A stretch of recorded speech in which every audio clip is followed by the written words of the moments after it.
اس video میں chapter number 11 a great virtue کی reading comprehension activity کو مکمل کیا جائے گا۔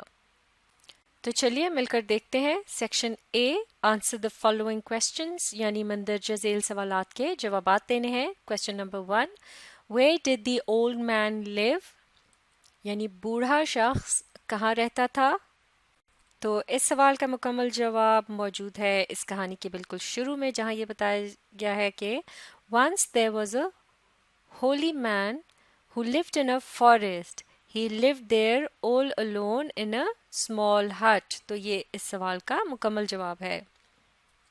اس جواب کو مزید سوال کے مطابق بنانے کے لیے شروع کے الفاظ کو کٹ کر کے ان کی جگہ دی اولڈ کے الفاظ کا استعمال کریں گے، تو یہ جملہ ہو جائے گا دی اولڈ مین، اور پھر ہو کا جو لفظ ہے اسے بھی کٹ کر دیں گے۔ lived in a forest، تو مکمل جملہ کس طرح سے ہے؟ دی old main lived in a forest، اور مزید یہ بھی بتا دیں گے کہ he lived there all alone in a small hut۔ تو اس طرح سے یہ جواب جو ہے پوری طرح سے مکمل ہو چکا ہے۔ Question number 2، who first knocked at his door in the stormy night، یعنی طوفانی رات کو اس کے دروازے پر سب سے پہلے کس نے دستک دی؟ تو اس کہانی کے شروع میں سب سے پہلا شخص جو اس ہٹ تک پہنچتا ہے اور دروازے پر دستک دیتا ہے وہ ہوتا ہے ایک ہنٹر، یعنی شکاری۔ تو اسی لفظ کو ہم لگا دیں گے اس جملے کے شروع میں، جو کہ سوال سے لیا گیا ہے، یعنی کہ ہو کو کٹ کر کے اس کی جگہ بلکہ یہاں شروع میں ہنٹر کے الفاظ کو لگا کر اس جملے کو مکمل کر لیں گے۔ آخر میں کویسچن مارک کی جگہ فل سٹاپ کا نشان، تو یہ جملہ کیا ہو جائے گا؟ A hunter first knocked at his door in the stormy night۔ اس طرح سے اس سوال کا جواب بھی مکمل ہو گیا ہے۔ اگلا سوال دیکھتے ہیں۔ Question number 3، How many people were in the hut during that stormy night، یعنی اس طوفانی رات کو کتنے لوگ اس جھونپڑے میں موجود تھے؟ تو اس کہانی کے شروع میں سب سے پہلے ہنٹر پناہ لیتا ہے اس جھونپڑی میں، اس کے بعد ایک فارمر آتا ہے، اور پھر ایک عورت کہ جس کے ساتھ 2 چھوٹے بچے ہوتے ہیں۔ تو بوڑھے شخص کو ملا کر افراد کی کل تعداد جو ہے وہ 6 ہو جاتی ہے۔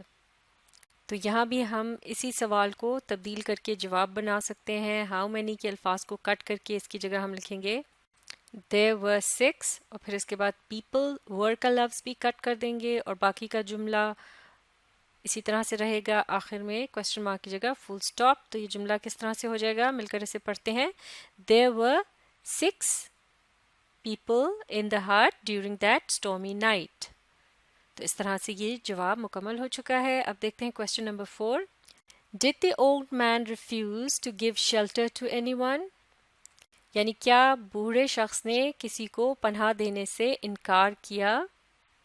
تو یہاں بھی ہم سوال کو آسانی سے جواب میں تبدیل کر سکتے ہیں، جیسے کہ اس نے کسی کو بھی انکار نہیں کیا تھا، تو یہاں ہم شروع میں لکھ دیں گے نو کے بعد کوما کا نشان کا استعمال کریں گے، اور پھر یہ جملہ ہوگا نو دی اولڈ مین، اس کے بعد ڈڈ ناٹ کے الفاظ کا اضافہ کریں گے اس جملے میں۔ No the old man did not refuse to give shelter to anyone, اور آخر میں کویسچن مارک کی جگہ فل سٹاپ۔ تو اس طرح سے یہ جملہ مکمل ہو گیا ہے۔ ایک مرتبہ پھر اسے پڑھتے ہیں۔ No the old man did not refuse to give shelter to anyone. اسی جملے کو ایک اور طرح سے بھی لکھ سکتے ہیں۔ شروع میں اگر نو کے الفاظ کا استعمال نہ کرنا ہو تو صرف یہ جملہ باقی کا اسی طرح سے لکھ لیں گے۔ کیپٹل ٹی کے ساتھ سٹارٹ کرنا ہے لفظ دا کو، اور جملہ ہو جائے گا the old man did not refuse to give shelter to anyone. تو اس طرح سے بھی یہ ایک مکمل جملہ ہے اور اس سوال کا مکمل جواب ہے۔ اب دیکھتے ہیں question number 5، How did the people spend the stormy night in that small hut، یعنی لوگوں نے کس طرح سے وہ رات اس چھوٹے سی جھونپڑی میں گزاری؟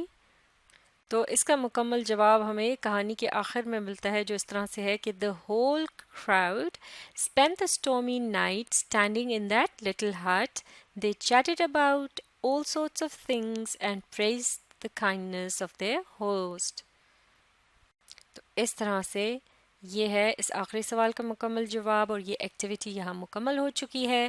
اب آپ اس ویڈیو کو ری پلے کیجیے اور اس کے ساتھ ساتھ پڑھنے، سمجھنے اور لکھ کر پریکٹس کرنے کی کوشش جاری رکھیے۔